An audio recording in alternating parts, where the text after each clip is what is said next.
Salut à tous, la suite avec les New York Knicks dans cet épisode où on va traiter de l'été et du début de saison qui va suivre. Donc c'est l'épisode 4, on avait eu une saison jusque-là qui était, on va dire, encourageante avec des jeunes qu'on peut comme ça voir progresser. Vous allez voir que les progressions, notamment là en fin d'été, sont plutôt intéressantes. Mais malgré tout, déjà, il y avait eu des signes encourageants, notamment au niveau de la défense, probablement dû aux qualités athlétiques des joueurs. Offensivement, en revanche, c'est la Bérésina. Il va falloir progresser globalement et aussi à 3 points, même si on a pas mal de secondes chances qui sont offertes par le rebond offensif. Certains m'avaient convaincu, comme Randall, sur lequel j'étais a priori pas certain. Eh ben oui, c'est bon, Randall, c'est validé. Et puis on va comme ça bâtir sur nos jeunes. Allez, c'est parti. Début d'été classique avec quelques retraites de joueurs qu'on connaît. D'accord. Jamal Crawford, ok, s'arrête, etc., etc. Le staff, écoutez, il n'y a que Carlisle qui voulait s'arrêter. Je l'ai conservé parce que j'ai envie qu'il reste avec les Dallas Mavericks. Voilà, Carlisle, c'est quand même une légende.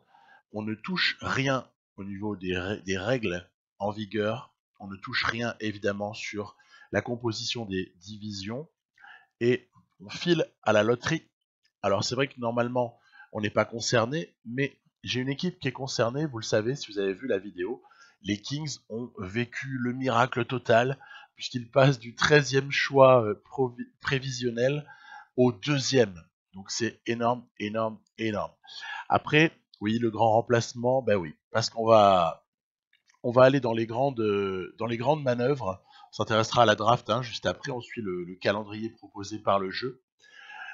On est engagé dans de grandes manœuvres pour remplacer ce staff pourri, ce staff catastrophique.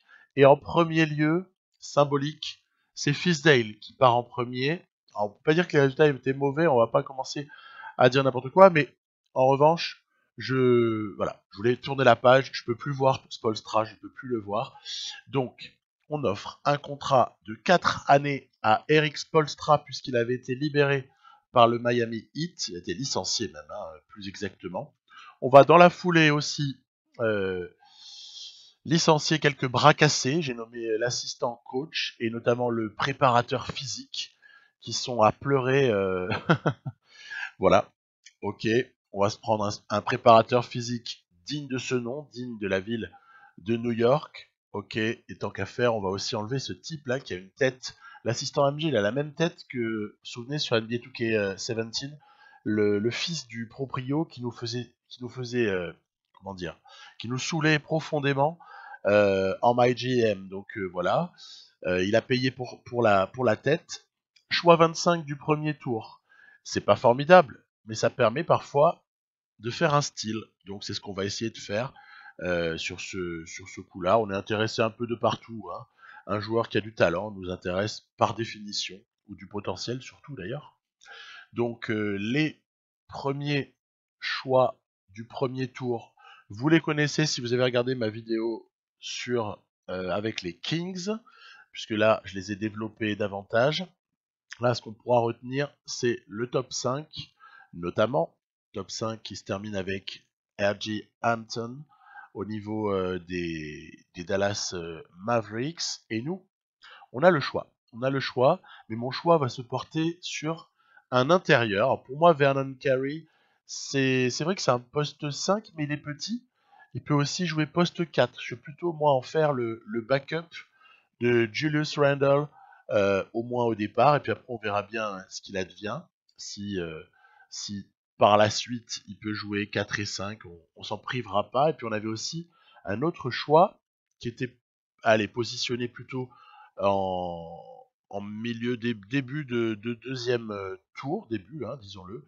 Je vais prendre Killian Hayes, ce Français qui s'est expatrié en Allemagne cette année pour aller essayer d'un petit peu euh, faire progresser son jeu et qui se présente à la draft 2020 sans aucun doute, hein. Voilà, donc vous avez la récap du premier tour avec notamment Brian Antoine qui est le deuxième pick en loterie pour les Grizzlies. Hein. Les Grizzlies se renforcent pas mal à cette intersaison, en tout cas déjà au niveau de la draft. Et nous, voilà, on a pris Vernon Carey. Ok, très bien, très bien, très bien. Alors, évidemment, on va confirmer nos deux rookies. Hein. Là, pour le coup, je garde, il n'y a pas de problème. Carey, il est très intéressant. Killian Hayes, franchement, il y a peut-être quelque chose à faire avec. En tout cas, j'ai pas drafté pour laisser tomber. Je veux des jeunes talents dans cette équipe. Voilà. Parce que ensuite, au niveau des options, je vais activer Portis. Même si là, on l'a pas vu, mais j'ai activé Portis parce que je prévois un trade Smith plus Portis voilà, dans les minutes à venir. Ok. Dodson, Trier, je crois que je vous ai suffisamment dit ce que j'en pensais pour ne pas m'acharner avec eux. On passe, on arrive au moratoire, c'est peut-être le moment de voir quelles sont nos possibilités. Il y a des cap holds notamment qui sont assez importants puisque j'ai pas utilisé les options sur certains joueurs parce qu'elles me semblaient trop chères et que si je les re-signe, alors je les veux à moindre prix, comme par exemple Wayne Ellington. Et on va carrément aller chercher du gros, du très très lourd pour notre ami Robinson. On va aller chercher une référence, soit dans le jeu défensif, il l'a été, DP of the Year, etc. Et puis également pour aider Robinson peut-être à élargir le champ de ses possibilités. Marc Gasol se voit donc proposer un contrat de 20 millions sur une année avec une en option. Ok, on a pas mal de marge, oui.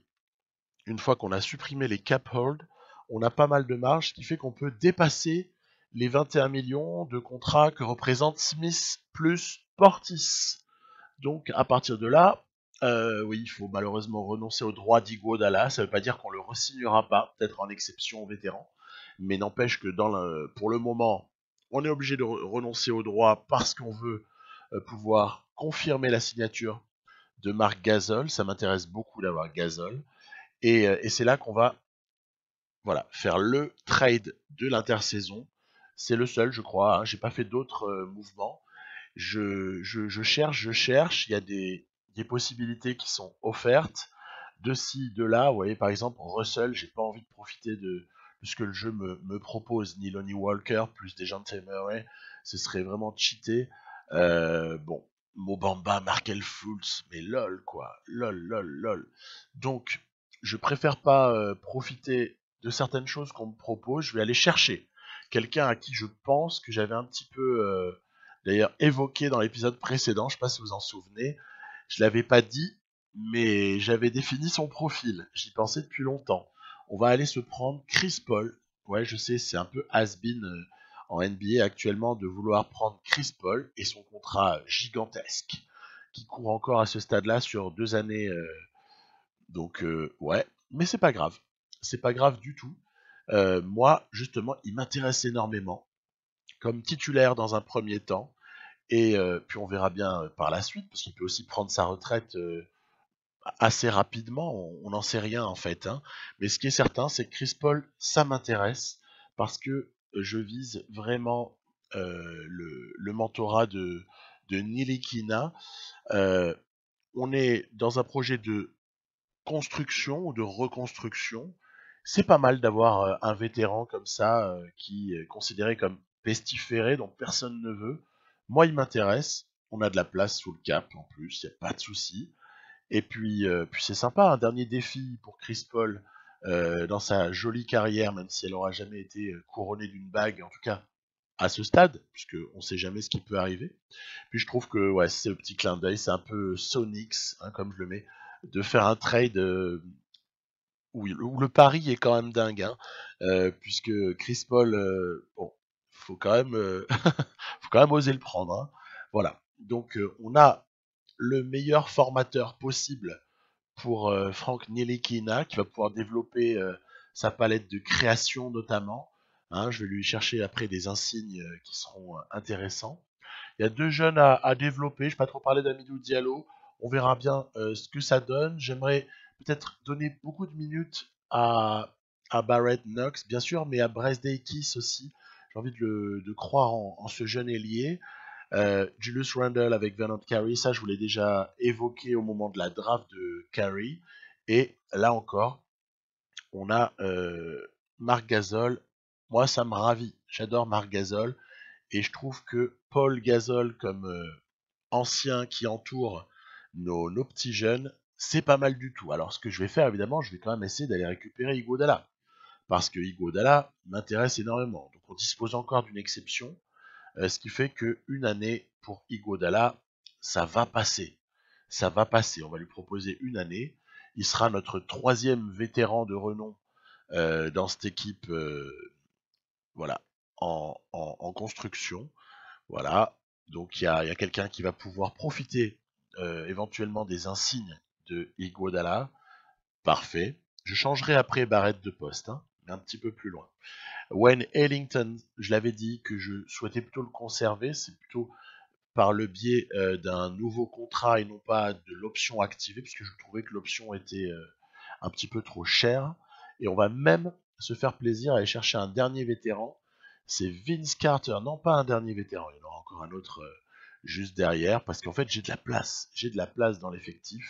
Je vais aller demander à Andrew Bogut, parce que j'ai besoin de mentors à l'intérieur encore. Voilà, donc je sais, ça choque peut-être, Carter, Bogut, là on est sur les vieux de la vieille, mais moi ça me plaît bien d'avoir comme ça des gars qui sont capables d'apporter à nos jeunes. Donc Ellington, Bogut, juste avant Carter, l'effectif est donc bouclé. Voilà, il n'y a plus rien à retoucher. On va partir sur ça. Et puis comme de toute façon, il y a beaucoup de contrats qui sont des contrats d'1 an, aucun souci, aucun souci. Ouais, Paul, quand je disais qu'il lui restait 2 ans, c'est parce que je ne le vois pas ne pas activer son option à 44 millions pour la saison qui suivrait. Mais il n'y a aucun problème par rapport à ça. Aucun problème dans le fait qu'il puisse activer ça, vous voyez, 84, petite progression de Nilikina, sympathique. On a là encore Ellington, c'est pratique parce qu'il ne voudra pas forcément jouer. On a aussi Diallo qui est quand même, allez, encore un peu faible, ce qui fait que lui non plus ne nous saoulera pas s'il ne joue pas. Ace est rookie, donc il n'a pas besoin d'avoir énormément de temps de jeu, même si j'aimerais lui en donner un petit peu. En tout cas, dès que ce sera possible, R.J. Barrett a bien progressé, Knox aussi, Bryce Dekis, énorme progression. Iguodala régresse un petit peu. Bon, bah écoutez, quelque part, ça justifiera le fait de faire sortir du banc, tout va bien. Carey, c'est le changement de poste, hein, c'est pas, il a pas pu progresser depuis qu'on l'a drafté. Hein. Robinson, sublime progression de Mitchell Robinson, puisque il se retrouve avec un 83 et ça devient une tour défensive juste hallucinante. Et voilà, comme promis, je vais aller modifier, puisque de toute façon, je fais jouer Barrett au poste 2. Donc, à partir de là, modifions-le. Voilà, ça va nous donner un petit 80. Ça fait régresser légèrement, mais en fait, c'est pas grave du tout. On s'en fiche de l'overall. Les notes ne changent pas, en fait. Le joueur garde toutes ses compétences. Donc, c'est juste en tant qu'arrière, il est évalué à 80. Donc, ça veut dire que son poste optimal pour le jeu, c'est plutôt ailier. Mais bon, voilà. Donc, aucun souci par rapport à ça. On va faire du camp d'entraînement défense intérieure pour que Mitchell Robinson développe encore un petit peu plus sa capacité à nous protéger. Voilà. Ensuite, arrière polyvalent pour l'ami R.J. Barrett. Et oui, il profite déjà de l'aura de Chris Paul, hein, voilà, pour rigoler. Et Nilikina également, arrière polyvalent. Ça va de soi, puisque c'est un de ceux qu'on a besoin le plus de développer, vu ses notes à ce moment-là, mais il n'y a pas de problème. Tiens, il veut re-signer Francky. Alors on va pas attendre plus longtemps. On va déjà lui proposer une extension. Voilà, j'ai choisi 13,5 évolutif avec les 8% annuels. Voilà, voici le contrat. Je suis très content, j'ai solidifié la présence de Nilikina qui s'avérera, il est peut-être cher au début, et puis s'avérera peut-être pas trop cher avec les années. En tout cas, voilà. On passe à la saison suivante. Mise en place de notre stratégie de début de saison. Voilà. Donc on voit que ça commencera avec un match Bah, je vous ai mis mes intransférables. Ça commencera avec un match du côté des Celtics. On rentre déjà en matière de manière assez chaude. Allez, donc je vais faire démarrer Paul avec 10 minutes pour Nilikina, bien sûr. Je vais aussi faire démarrer Robinson, comme je vous avais promis. Je vais faire démarrer Randall. A-t-on vraiment un doute? Pas du tout. Knox et Barrett aussi dans le 5 majeur. Ce qui est plus important en fait, c'est de voir qui est-ce qui termine les matchs. Hein, pour moi, c'est plus important de terminer que de commencer. Je vais terminer a priori au même.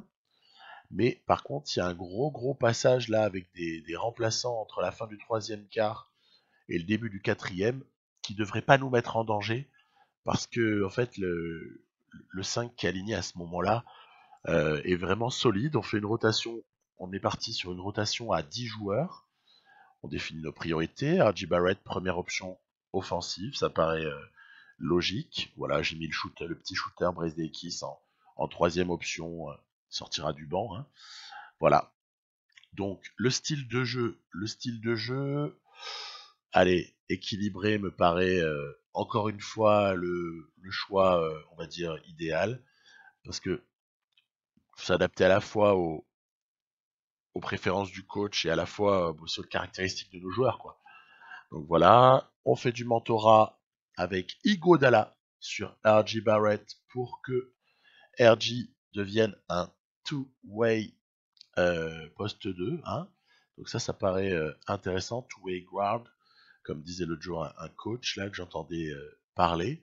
Mitchell Robinson par Marc Gasol, il n'y a pas de surprise. Nilikina mentoré par Chris Paul, là encore, zéro surprise, j'ai tout fait pour. C'était un petit peu ce que je cherchais à la base, voilà. Donc vous avez vu Hall of Fame pickpocket Chris Paul, c'est mythique, mais comme il a déjà bronze, Nilikina, je préfère qu'on développe des insignes qui ne sont pas encore présents chez Frankie, plutôt qu'aller peut-être plus loin, en tout cas pour le moment, sur d'autres. Ellington va apporter un petit peu d'un signe de shoot à Kevin Knox. Bon, ça vaut ce que ça vaut. De toute façon, je suis obligé de faire des choix. Hein. J'ai pas non plus 10 000 insignes à offrir à tout le monde. Hein. Et Bogut est là pour carry. Ça, c'est normal, puisqu'il peut y avoir, après, en cours de partie, une reconversion de carry en backup de Robinson le jour où Marc Gasol deviendrait trop vieux ou aurait pris sa retraite, etc., etc. On va vérifier que tout est en place au niveau de l'entraînement individuel, surtout au niveau de nos jeunes joueurs, parce qu'en fait, les vieux, c'est pas maintenant qu'on va changer leur profil, je dirais. Hein. C'est plutôt les jeunes qu'on peut arriver à orienter dans un sens ou dans l'autre. Donc, je fais aussi travailler assez intensément ceux qui ne jouent pas, comme Diallo ou Killian Hayes, voilà, par exemple. Et on est presque prêt, hein. On est presque prêt, voire même on est prêt à aller tester tout ça du côté du Garden, hein, justement, hein, mais celui de Boston, bien sûr. Donc voilà, c'est donc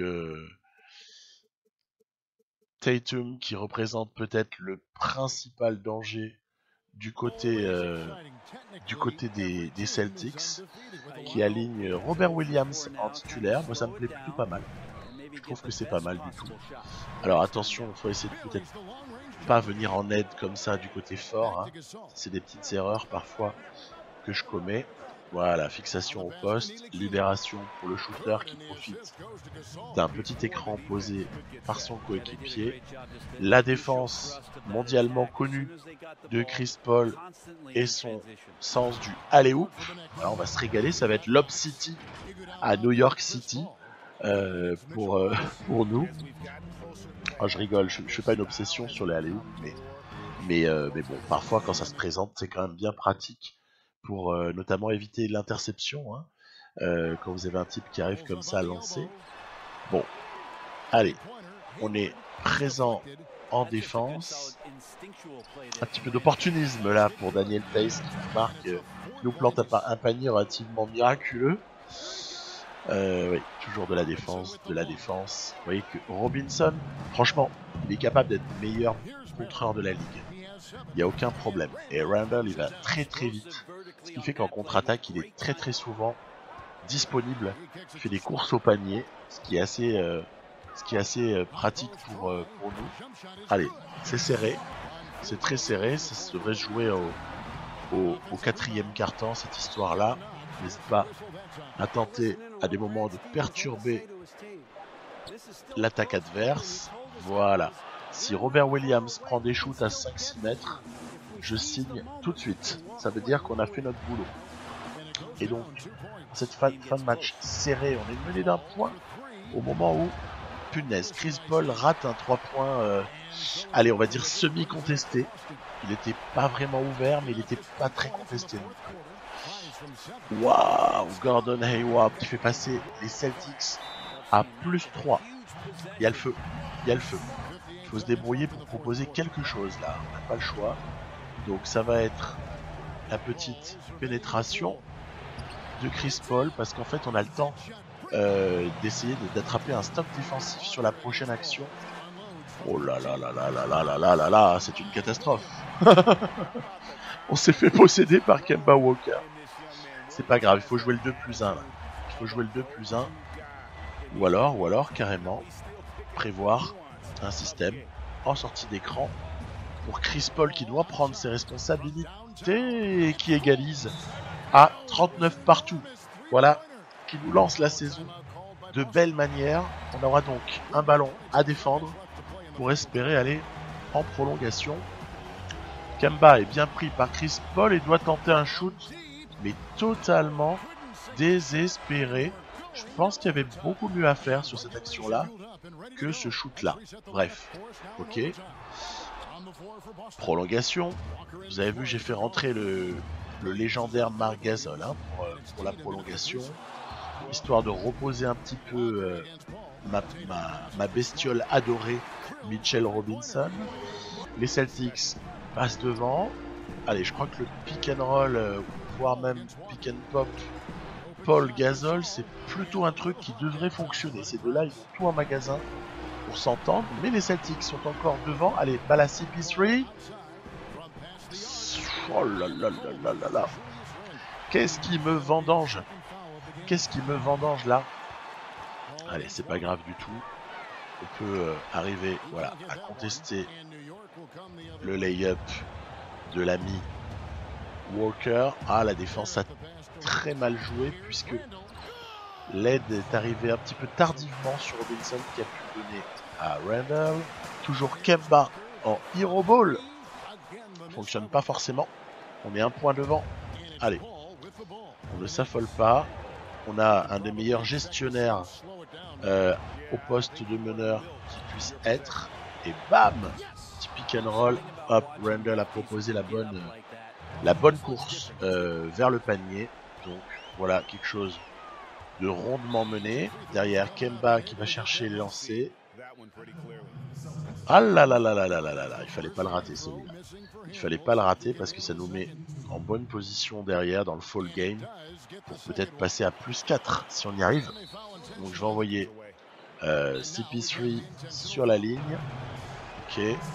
Fin de match, je crois qu'on peut plutôt compter sur le bonhomme. Et voilà, 4 points. 4 points, c'est plutôt pas mal, surtout que derrière, ça va encore faire du hero ball. Et voilà, l'histoire est pour nous.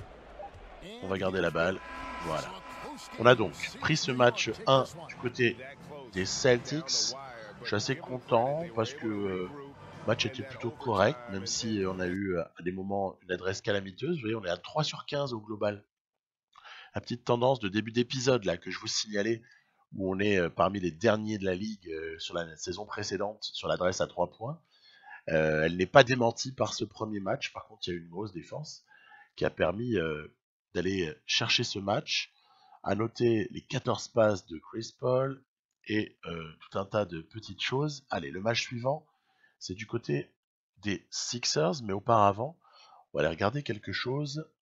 Je vais aller modifier en fait le playbook parce que les stratégies du hit là que vous voyez, elles sont pas du tout les stratégies du hit de la saison dernière. Il a été modifié le playbook du hit.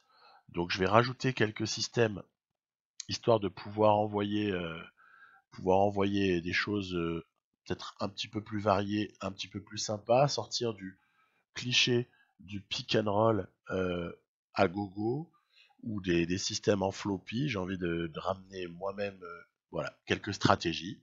Stratégie aussi au poste haut pour Marc Gasol, parce que là pour le coup, dès qu'il est sur le terrain, on peut s'en servir mais incroyablement bien. Il y a moyen en tout cas de faire vraiment très très mal avec ce type de système. Aussi punch 5 Horns Fist 2, ça c'est plutôt pour nos ailiers forts. C'est pour Curry et pour Randall. Hein. Petite démonstration, on provoque le mismatch en défense. Ensuite, balle au pivot qui sert, voilà, l'ailier qui termine. Alors évidemment, l'illustration face aux Sixers, c'est peut-être pas le truc le plus heureux du monde. Pourquoi? Parce que quand vous switchez sur le meneur, bah, c'est Ben Simmons. Donc Ben Simmons, il fait la taille d'un ailier fort. Mais ça fonctionne quand même. Après, vous avez vu, si on le fait avec le pivot, le mismatch, il se crée pas. Hein. Donc c'est à savoir. C'est pour ça que je dis que c'est plus un système pour l'ailier fort. Donc voilà, là encore, là, elle liait la différence de taille. Et c'est notre ami Curry qui peut s'illustrer. Donc c'est un système que j'adore. Hein. J'aime beaucoup m'en servir de ce système que je viens de vous montrer. Voilà. Alors, il est référencé dans la catégorie des postes bas, hein, à savoir si vous voulez l'ajouter sur votre playbook. Moi, je l'aime bien. Après, celui-là est très très très bon, le FIS 35 Quick 3, parce qu'il permet à la fois de catch and shoot pour le meneur, et à la fois, il permet aussi d'avoir une petite avance sur le défenseur pour pénétrer. Après, il y a des petits systèmes que j'avais découverts l'année dernière du côté du playbook de Indiana, qui sont extrêmement sympas. Bon, on aura l'occasion 1000 fois de tester toutes ces petites choses-là à l'avenir. En tout cas, on a renforcé le playbook. Ça, c'était quelque chose que je voulais. Choc face aux Sixers. Sixers, l'équipe toujours épouvantail de la conférence Est. Bam! Julius Randle, lui, il a même pas peur. Même pas peur. Après, attention, attention, attention. On a quelqu'un qui chope tous les ballons qui traînent, hein, en la personne de Jojo Embiid. Après, des fois, on est obligé de travailler au poste. Hein, vous voyez, on est bloqué en fin de possession. Donc c'est vrai que c'est là qu'un Marc Gasol, un peu à l'image d'un LaMarcus Aldridge avec les Spurs, il peut régler pas mal de situations. Hein, parce que son fadeaway ou son travail au poste, ils sont juste énormes en fait. Donc attention au ballon qui traîne.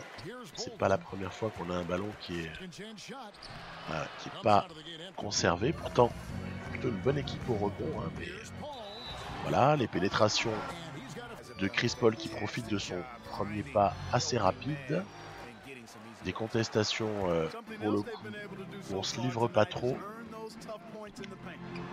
Voilà. Après, c'est vrai que sur NBA 2K20, je trouve que la part des points en contre-attaque est quand même assez énorme, parce que dès que vous avez un stop défensif, c'est moyen d'exploser en contre-attaque et de faire excessivement mal.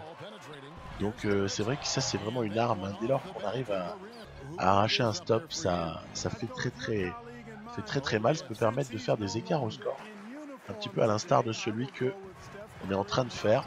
Contre-attaque d'école, c'était contre-attaque rêvée.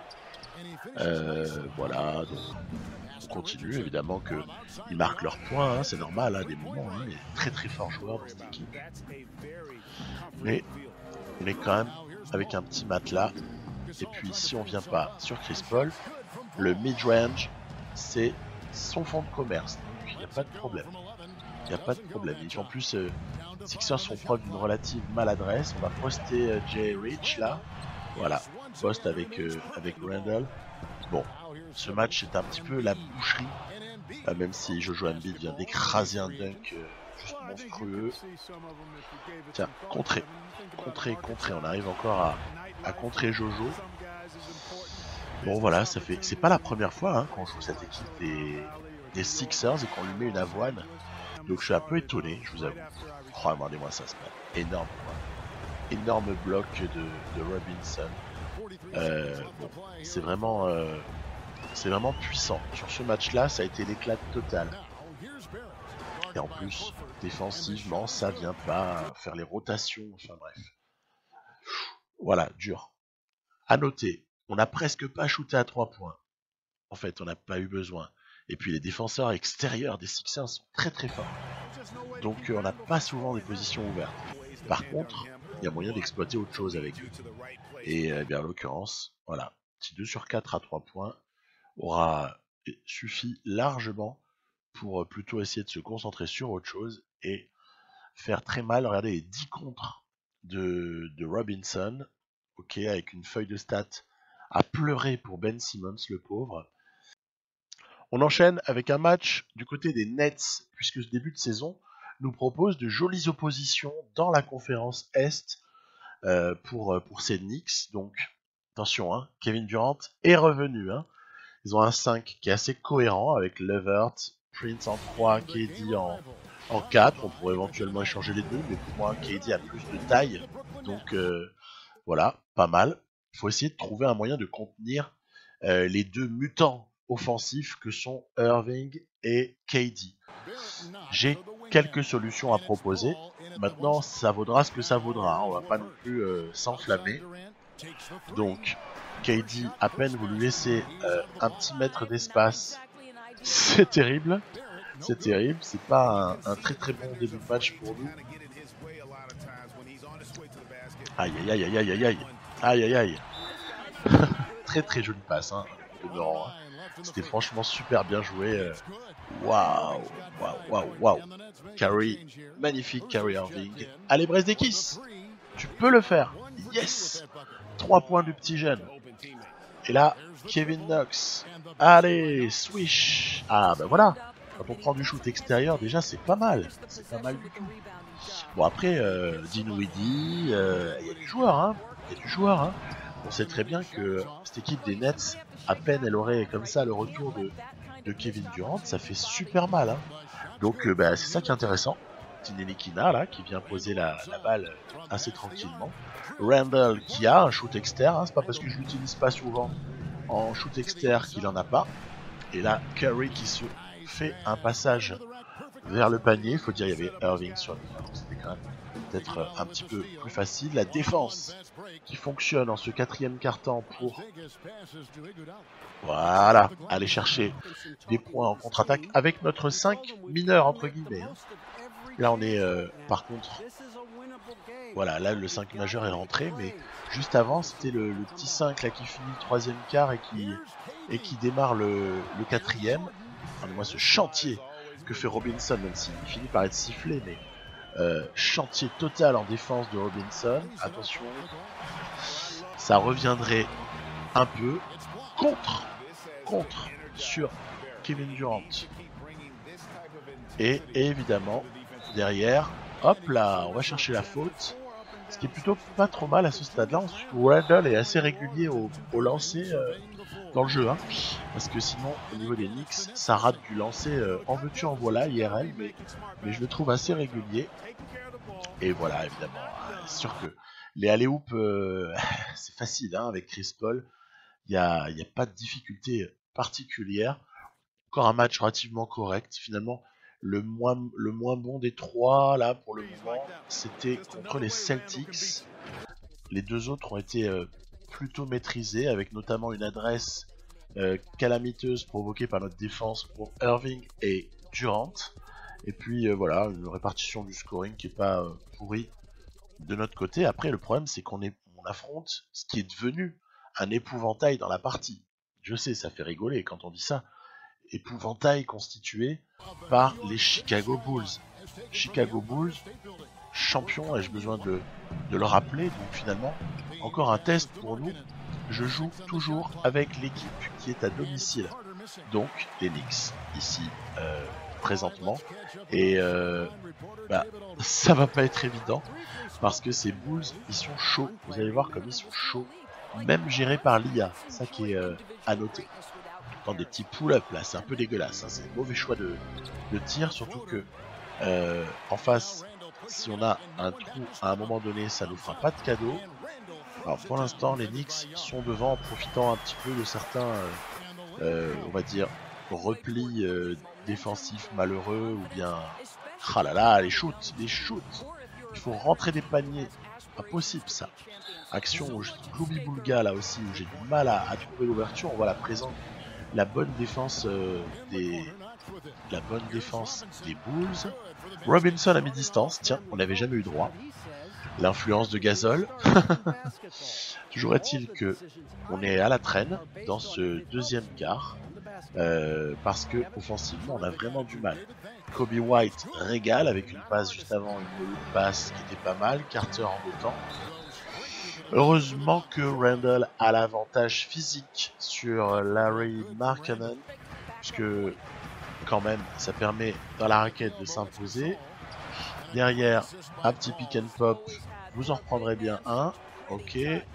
Carter pour Lavine, ah là là là là là, faut pas lui laisser 1 mètre à lui aussi. Lavine énorme, il y a eu un passage là des Bulls juste génial.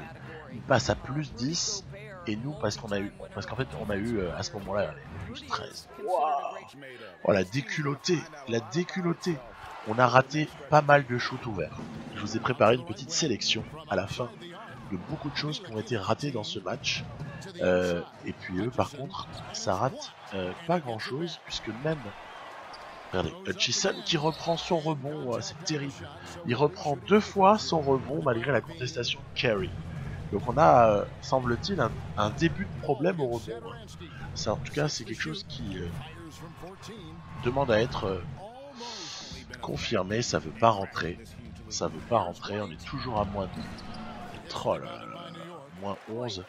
Allez, la contre-attaque, peut-être, voilà, jolie passe, très très jolie passe de Nilikina ici, pour revenir à moins 9, on est de nouveau à moins 11, bah la Lavine, waouh, c'est pas beau ça franchement, Zach Lavine il régale, hein. Franchement la classe, Chris Paul en mi-distance, ok, puis il y aura quand même une rébellion dans cette fin de match, puisque on va se retrouver à remonter un petit peu au score dans la dernière minute pour peut-être provoquer quelques espoirs chez les supporters des Knicks. C'est parti, allez, ça va conclure ici en contre-attaque.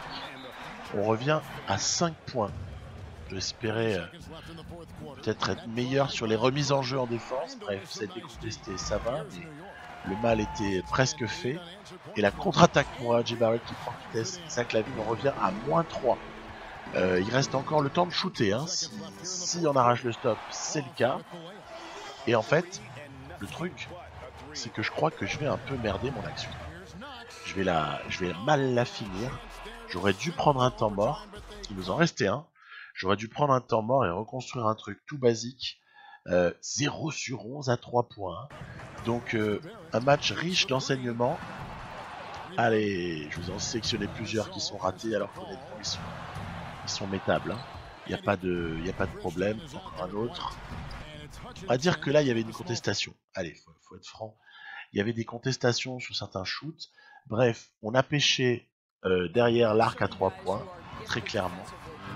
Et pas que, puisque des fois, même à mi-distance, ça a été raté. Il y a comme ça, voilà, une collection. Hein, je vous avais dit que j'en avais sélectionné à la fin du match.